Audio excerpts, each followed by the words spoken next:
mga kaibigan ka talaga na akala mo pang habang buhay. Hindi dahil pinangako, kundi dahil parang natural lang na nandyan sila. Yung tipong kahit walang plano natutuloy pa rin ang usapan. Kahit simpleng araw lang, nagiging sapat basta magkakasama kayo.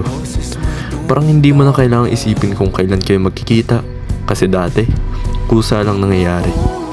Tapos nag-college. At doon, unti-unti lang, nag-iba ang lahat. Hindi dahil may nangyari, walang away, walang malinaw na dahilan, basta may pagitan na nagsimulang humaba. Yung mga dating sandaling walang effort, ngayon, kailangan nang sabihin muna, kailangan nang hanapan ng oras. Hanggang sa mapansin mo na lang, mas madalas ka nang maghihintay kaysa mag-aya. Mas madalas ka nang mag-iisip kaysa magsabi. May usapan pa rin naman, may kamustahan, pero hindi na pareho ng bigat ng presensya. At minsan, mapapaisip ka na lang, hindi pala bigla yung paglayo.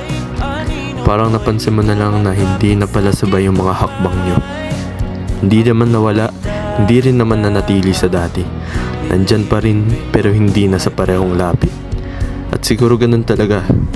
May mga taong hindi nawawala sa buhay mo, pero unti-unting nawawala sa dati nilang pwesto. May mga taong nakalisan na, at may mga taong naiwan pang tahimik na minumulto ng nakaraan.